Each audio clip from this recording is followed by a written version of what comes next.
Bom, voltamos a falar de política, porque a ex-ministra Márcia Lopes, que compõe a equipe de transição do governo, é a nossa entrevistada de hoje aqui na Jovem Pan News.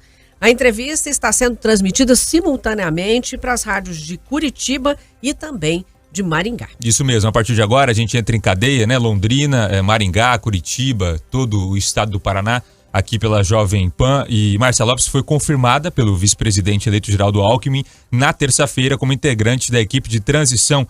Ela está atuando ao lado da senadora Simone Tebet, do MDB, da ex-ministra Tereza Campelo, do deputado estadual mineiro André Quintão, da área de assistência social. Márcia Lopes é um dos principais nomes do Brasil nessa área. Antes de assumir o então Ministério do Desenvolvimento Social e Combate à Fome no Brasil em 2010, ela chefiou entre 2004 e 2010 a Secretaria Nacional de Assistência Social. Nesse período foram criados os principais programas da assistência social à população do governo Lula e também o SUAS, o Sistema Único de Assistência Social, que comporta 4 tipos de gestão e a da União, do Distrito Federal, dos estados e dos municípios. Bom, e para saber como é que andam os trabalhos, né, que ainda vão iniciar, está aqui no estúdio da Jovem Pan ao vivo a ex-ministra Márcia Lopes. Prazer em te receber. Muito obrigada, Raquel. É um prazer também voltar a te encontrar. Bom dia a todos os ouvintes. Márcia, como é que foi receber esse convite para compor a equipe? E eu acredito que ele vem cheio de desafios. Sem dúvida, Raquel. Embora nós estivéssemos, né, como já com uma articulação bastante grande no Brasil, porque em 2016, a partir do golpe, um grupo que já atuava como militantes, como pesquisadores, como conselheiros, como gestores, nós criamos a Frente Nacional em Defesa do SUAS e da Seguridade Social. E aí nós acompanhamos todo o processo, né, de desmonte, de corte de orçamento, do distanciamento entre com os estados e municípios. Então nós viemos desde lá, né, sempre realizamos uma Conferência Nacional Democrática, porque o Ministério se recusou a realizar. E assim nós fomos criando informes para os trabalhadores, informes técnicos, metodológicos para a pandemia, né? Foi muito difícil trabalhar nos CRAS, CREAS, com a população de rua no período da pandemia. Então fizemos inúmeras lives. Então nós já vínhamos, né, fazendo esse enfrentamento, essa resistência. E aí, claro que nós tínhamos uma grande expectativa pela eleição do presidente Lula, justamente porque a gente conhece a posição dele e o nível de investimento que se tem nas políticas sociais. Mas, de fato, eu não esperava ser chamada. Nós temos hoje, pelo Brasil afora e mesmo lá em Brasília, quadros, né, importantes para participarem dessa transição. E aí, na terça-feira, eu estava no Recife fazendo uma palestra num congresso. E aí a deputada federal, presidente do partido e membro da coordenação da transição, né, Gleice Hoffmann, me ligou dizendo que a convite do presidente Lula, então, eu estaria sendo integrada à comissão de transição junto com Simone Tebet, Tereza Campelo e André Quintão. E eu nem tive tempo de dizer, vou pensar, né? Ela já deu as coordenadas do que a gente deveria fazer e começar a trabalhar, porque é um tempo muito curto, até 31 de dezembro. Já fizeram alguma reunião? Não, a gente fez contatos, né, assim, online, no WhatsApp, online. Temos uma reunião segunda-feira às 16 horas, todo o grupo, e provavelmente na terça ou quarta estaremos em Brasília. Né? Cada um está se reorganizando, né, porque de fato nós teremos que ter uma dedicação, né, praticamente exclusiva a esse processo agora. Márcia, vamos falar então sobre esses desafios para a área da assistência social, né? Principalmente nesse processo agora de transição. A gente viu que está falando dos cortes, né, que aconteceram com relação a esse próximo ano e está sendo discutida, debatida nesse momento a PEC da transição, que até está sendo muito criticada, né? E a gente sabe que vai estar se discutindo se ela deve passar ou não. Você acredita que a PEC deva passar e deva sustentar o Bolsa Família para o ano que vem, com as promessas como foram feitas, né, de R$600 do Bolsa Família, de mais R$150 por criança, e se a PEC passando deva dar um fôlego para a assistência social nesses programas? Sem dúvida, eu torço e espero que ela passe, né? Porque, na verdade, o que se espera de um governo para o outro é que seja sempre para melhor, né? Então, nós esperávamos que, a partir de 2016, o orçamento seria preservado e ampliado do ponto de vista da implementação dos serviços, né? CRAS, CREA, Centros de População de Rua, e também os programas de transferência de renda, como o BPC e Bolsa Família, que depois houve um período do auxílio emergencial e o Auxílio Brasil. E o que aconteceu é que já nos anos anteriores, de 2016 para cá, o orçamento veio caindo e ele voltou a ser o que era antes de 2003, né? Então, e aí vários programas cortados, né? Os recursos deixaram de ser repassados para os municípios, para manutenção dos próprios CRAS, do Programa de Erradicação do Trabalho Infantil, do Acessuas Trabalho, que é a formação profissional dos jovens, e o Bolsa Família, né, que acabou aí se misturando, né, com o auxílio emergencial, e que também o governo federal fez questão de não associar o auxílio emergencial ao trabalho que os estados e municípios fazem junto da população. Por isso ele criou um chip, isso desestabilizou o próprio cadastro único. Então, de lá para cá, quer dizer, a assistência social, né, vem vivenciando uma instabilidade absoluta. E, na verdade, as pessoas continuam nos seus municípios, né? Houve um crescimento absurdo de pobreza.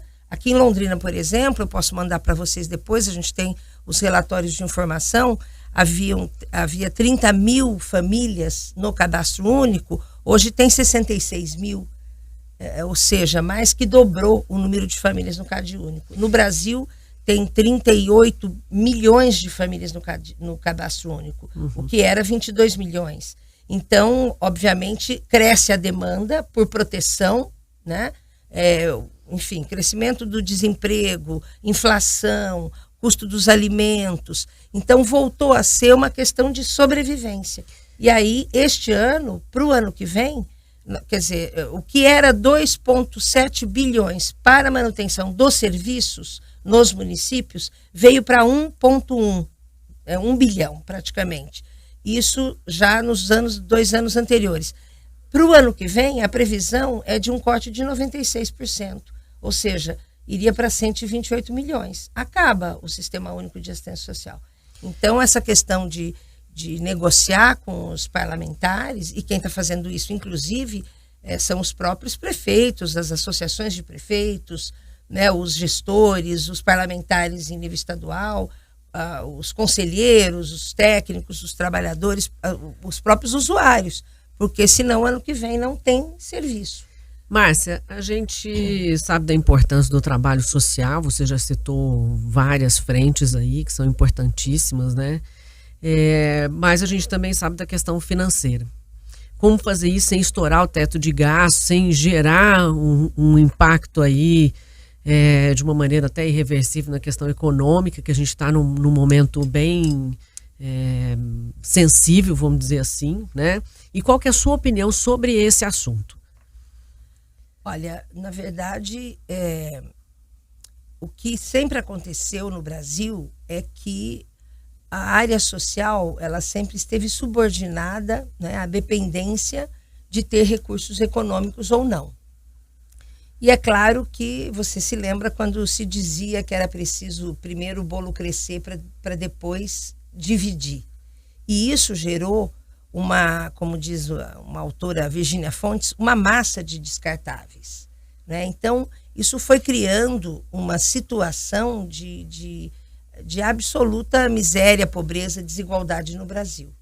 E que, sem desenvolvimento social, também o desenvolvimento econômico, ele tem um limite, né? Porque todo o desenvolvimento econômico, do ponto de vista, né, de formação, de qualificação profissional, de emprego, de produção, das indústrias, do comércio, de tudo que vocês, inclusive, estavam falando aí, depende também do acesso da população, da capacidade que a população tem de consumir, de participar desse processo de desenvolvimento. Então, quando você cria esse fosso, né, você, na verdade, desestabiliza o Estado brasileiro.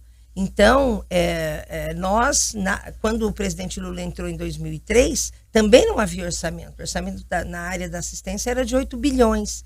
E o que se dizia era que não tinha de onde tirar. E o presidente dizendo, não vai faltar dinheiro para a área social. As pessoas não podem deixar de comer. Isso não é possível. As crianças não podem ir para a escola com fome. A alimentação escolar não pode ser biscoito e suco. Nós temos, né, os produtores rurais têm que ter valorização.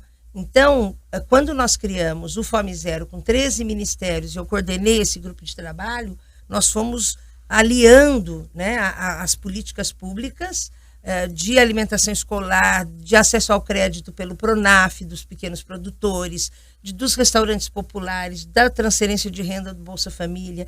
E os municípios diziam que 70%, 60% da receita que vinha era do Bolsa Família. Ou seja, não dá para dizer, primeiro vamos resolver aqui o teto de gastos, vamos respeitar né, o que está estabelecido, para depois pensar. Não vai pensar, porque não tem, né? Aí não tem saída. Então, me parece que o presidente Lula, e ele tem dado todos esses, né, ele tem feito essas falas, quer dizer, nós temos que acabar com a fome. Voltou a fome, não podia ter voltado, não precisava ter voltado. Hoje nós tínhamos saído do mapa da fome e voltamos. Então são 33 milhões de pessoas que passam fome. A população de rua cresceu demais, né? Então a juventude completamente desestabilizada, sem rumo. Então o que vai acontecer é que nós temos que achar uma equação. E tem equação. E aí, por isso é que eu digo que os bons quadros, né, de técnicos, servidores ainda, eu tenho conversado com servidores federais, né, tem equação. Agora acabou de sair uma nota importante de uma entidade da coalizão Direitos Valem Mais, eu posso mandar para vocês, que vai argumentando e apontando as saídas, né, para o orçamento na área de saúde, educação, assistência social e segurança alimentar e nutricional. Então, ou seja, a prioridade é iniciar um governo respondendo à população com aquilo que é necessidade extrema, que é ter renda, que é ter atendimento, proteção às suas situações, né, de violência, para ter acesso aos alimentos. Já se está fazendo um estudo sobre a inflação dos alimentos. Uhum. Como a gente pode já melhorar isso para que a população tenha o recurso, tenha o Bolsa, a renda do Bolsa Família, e tenha possibilidade de comprar os alimentos. Justamente aproveitando o gancho, né, que eu vou fazer a pergunta sobre a relação do mapa da fome e o Bolsa Família. O Bolsa Família não é suficiente para tirar a população do mapa da fome, ou só o Bolsa Família dá conta? O que é preciso ser feito para tirar o Brasil dessa situação que você coloca?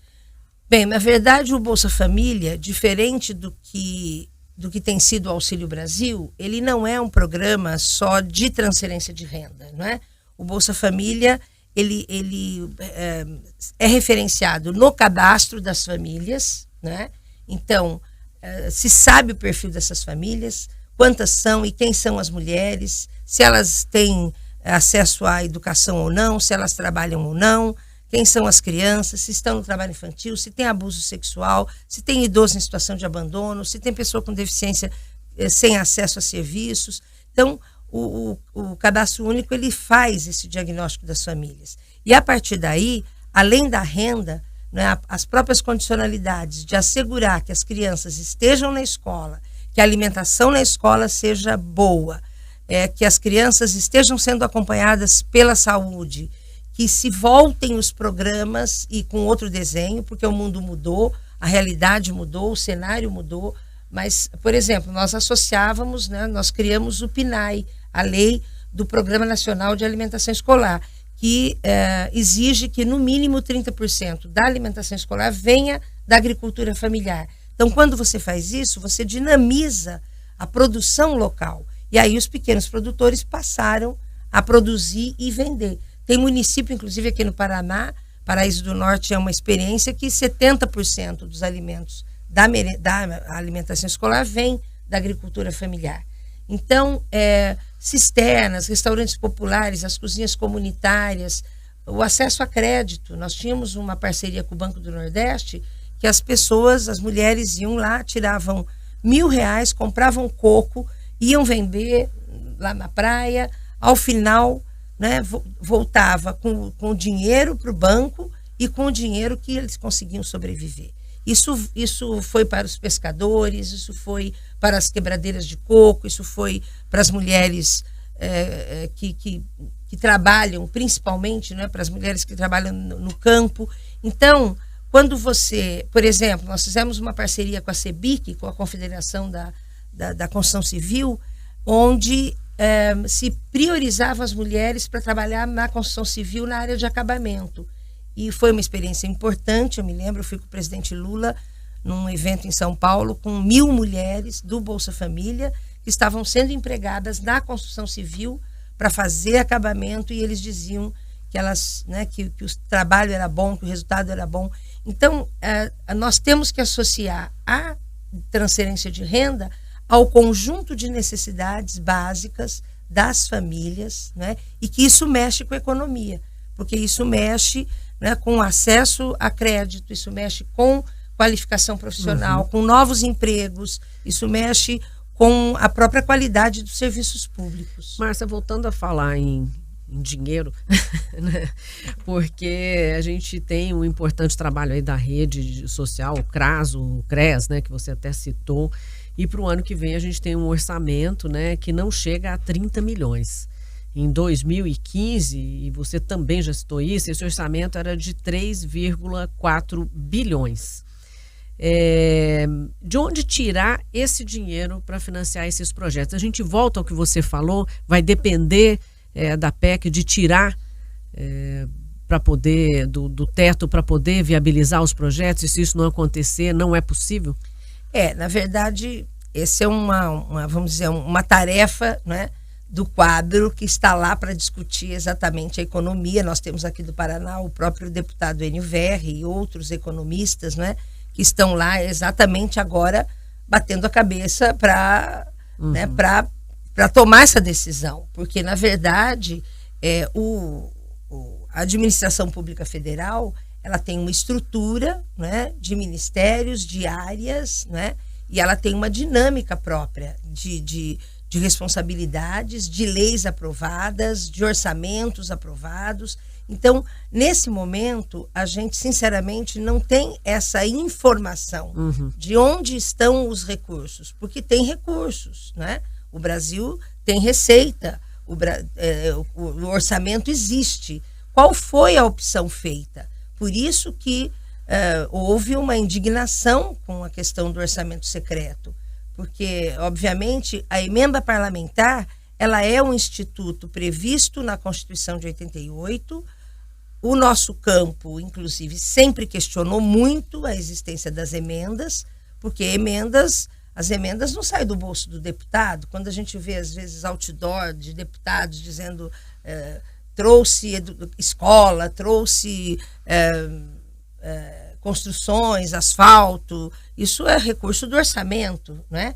Agora, o orçamento ele tem que ter uma previsibilidade, ele tem que ter um planejamento, uma organização. Então, para onde estão indo o recurso dessas emendas? Estão indo para áreas prioritárias? Estão indo para onde o deputado tem base e os outros paciência? Tem uma divisão correta, né? Um peso? O Brasil é diferente, nós temos inúmeras regiões no país, nós temos na região norte, nordeste e sul, cada um com a sua especificidade, particularidades de demandas de serviços públicos, porque é disso que se trata. Os 5.570 municípios brasileiros, eles têm que administrar serviços públicos, qualquer município, para toda a população, e a Constituição estabelece o Pacto Federativo, responsabilidade de cofinanciamento do município, do Estado e da União. Se um deles falha, quem paga o pato, né, vamos dizer assim, é a população que não tem acesso aos serviços. Como agora, o recurso para farmácia popular, recurso para atendimento bucal, recurso para atendimento na assistência, em todas as áreas. Não, olha o que aconteceu na pandemia, que os profissionais não tinham sequer, né, nós tivemos que fazer aqui uma manifestação, e no Brasil inteiro os profissionais não tinham sequer álcool em gel, máscara, equipamentos individuais para poder atender a população. Serviço público que não tinha pia com torneira e água para lavar a mão. Então, isso não pode acontecer. Então, ao fim, né, de tudo, quer dizer, quem está no nível federal, ele tem que ter essa responsabilidade. Essa é a responsabilidade da equipe econômica. A equipe econômica faz escolhas. E essas escolhas nem sempre são tendo em vista a universalização, o compromisso em atender o conjunto da população brasileira. Então, se aumenta milhões de pobreza, se aumentou a fome, isso não é problema meu. Claro que é. É problema da equipe econômica, né? Não existe uma economia justa, né? Se fala em economia social, solidária, porque é para isso que a riqueza existe. Ela existe para ser reproduzida, ela existe para ser produzida e redistribuída à sociedade. Esse é o sentido verdadeiro do Estado, né? E a Constituição que nos diz isso, não é nenhum partido político.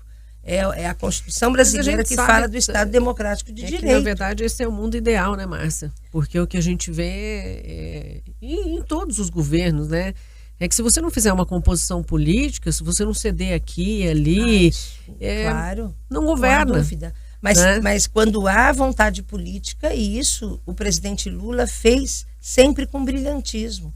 E eu me lembro, ele dizia assim, cada ministério vai ter uma sala de prefeitos, vocês vão receber os prefeitos, vocês jamais vão perguntar para o prefeito de que partido ele é, porque nós estamos aqui para administrar o Brasil e para cuidar do povo brasileiro. E todas as pessoas têm o direito de ter acesso ao alimento, de ir para a escola, de ter o acesso ao medicamento, a cirurgia, os jovens negros têm que ir para as universidades, né? As mulheres têm que ser respeitadas, tem que acabar a violência contra a mulher.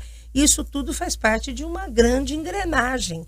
E ele sempre soube trabalhar com a oposição, inclusive. E vai ter que fazer isso agora bastante, porque tem muitos políticos eleitos de oposição, né? Tanto no Senado como no Congresso. Grande parte da oposição, ele vai ter que saber governar dessa forma. Márcia, a gente sabe que você tem experiência como ministra, secretária, já falou de programas que têm que ser mantidos. Mas o que você pode trazer para a gente de novo, né, para esse período agora, que você acredita que o governo tenha que defender? Não é uma nova estratégia, ou até mesmo que naquele período vocês queriam implantar e não conseguiram e acreditam que possam trazer agora? Até como você diz, muita coisa mudou, né, nos últimos anos. Exato, do que era para lá e para esse período de agora, né? Exatamente. Bom, o governo começa com essa prioridade, né, combater a fome. E como nós temos pela sociedade civil, inclusive, por entidades importantes, por instituições, né, nós temos um acúmulo de experiência. Esses dias quis passar aqui no SEASA para ver se o banco de alimentos que eu tinha vindo inaugurar quando eu era ministra estava funcionando. E aí está funcionando com limites do ponto de vista dos recursos. Então, assim, a estratégia é fazer chegar o alimento na mesa da família. Essa é uma estratégia básica. Se a gente assegura a manutenção, a permanência da transferência de renda dos R$600, dos R$150 para criança de até 0,6 anos, se a gente imediatamente altera a composição da alimentação escolar, que hoje há muitas denúncias de que que as crianças estão comendo, né, bolacha com suco, isso não é possível. Se a gente retoma as experiências da produção local, né, da valorização dos pequenos produtores, isso é rápido, porque nós temos legislação para isso. Essa é uma questão fundamental. E imediatamente o fortalecimento do Pacto Federativo.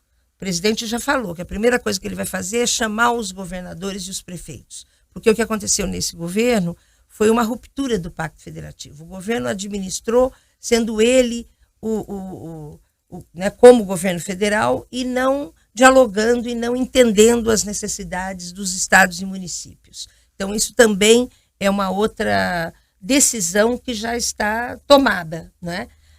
Quanto aos dados, a gente não sabe, porque nós vamos agora entrar na transição.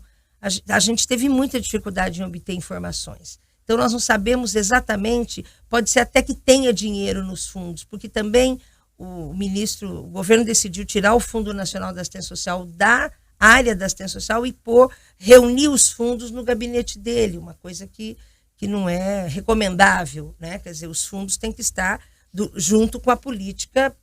O fundo de saúde está com a saúde, o fundo da assistência tem que estar com a assistência, assim por diante.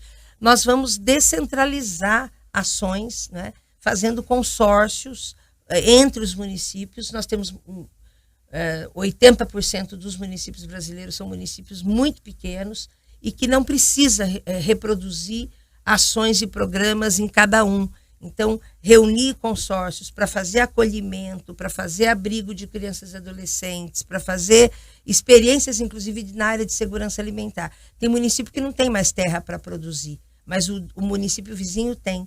Então, a experiência de consórcio para a produção sempre foi muito importante. Resgatar o funcionamento, né, dos CEASAs, dos grandes núcleos, né, que estocam alimento, né, assegurar, né, a diminuição dos custos dos alimentos. Isso é fundamental para combater a fome, né? Então, tem uma série de medidas, né, a partir de um diagnóstico cuidadoso que nós vamos fazer agora, né, porque tem coisa que é imediata e tem decisões que podem ser mais a médio e longo prazo. Vocês acreditam que vão ter um posicionamento de tudo isso até quando? Até dezembro. Até dezembro. Né? Sim, até dezembro nós temos que entregar um relatório consistente, né, para que o presidente Lula, ao escolher os seus ministros e ministras, né, já deem o tom, né, de como é que começa 1º de janeiro, né? Porque o governo começa e a população, eu já estou vendo isso, eu tenho recebido já, né, centenas de mensagens. Olha, tem que ver aqui, essa área tem que voltar a funcionar, isso é importante, né? E é claro que a população tem uma grande expectativa a partir de 1º de janeiro para que as coisas voltem, né, a funcionar da melhor forma, mas não existe milagre. O que existe é muito trabalho e uma decisão política de que, de fato, né, vai haver uma valorização e um peso, né, nessa articulação entre econômico e social, o que também desmonta a ideia de que os grandes produtores não terão acesso. Ao contrário, tanto a agricultura familiar quanto o agronegócio, né, eles fazem parte de um mesmo campo da economia, né, e isso vai acontecer. O presidente Lula sempre teve uma relação muito importante com todos os empresários. O Conselho de Desenvolvimento Econômico e Social, reunia o maior PIB do Brasil, né? E lembra, a doutora Zilda Arnes participava, né? Até o representante nacional dos estudantes, enfim, para ter um diálogo no sentido de como é que a gente acelera esse processo, né, da economia, do desenvolvimento, de geração de trabalho e renda, né, e aí todos os atores no Brasil são fundamentais. Márcia, a gente sabe que você tem um compromisso na sequência, né? Mas eu queria te fazer uma outra pergunta, né? Você está na equipe de transição, é a última. Existe a possibilidade de você assumir o ministério? Não existe expectativa nenhuma. O presidente Lula, inclusive, já deixou isso claro, né? Não significa que quem esteja na transição estará no governo. Então, nós estamos indo para essa tarefa até final de dezembro. E aí, essa decisão, obviamente, é do presidente. Nós faremos o melhor de nós, né? Nesse trabalho, é uma equipe muito boa. Mas se convidada, você aceitaria? Eu ainda não sei, porque não é fácil, né? A vida pessoal, a gente também muda, né? Pessoalmente, vem os anos, né? E a família está aqui, os netos estão aqui, enfim.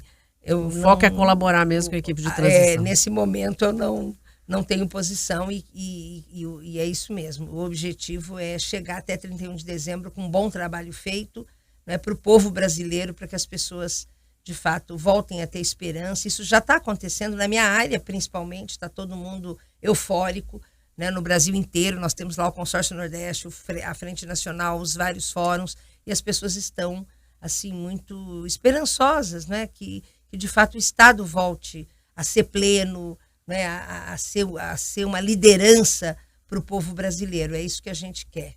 Bom, nós desejamos um excelente trabalho, Márcia, né? Você representando aí o Paraná nessa equipe, né? Enfim, eu sei que o trabalho é brasileiro, mas levando o conhecimento, toda a experiência que você tem aí, com muitos anos como professora, desenvolvendo vários projetos na área social, né? E também no Ministério. Então, desejamos muito sucesso, né, Buganza? Com certeza. Agradecemos mais uma vez, Márcia, a presença aqui. Tá certo? Bom trabalho, né? Junto a essa frente de transição.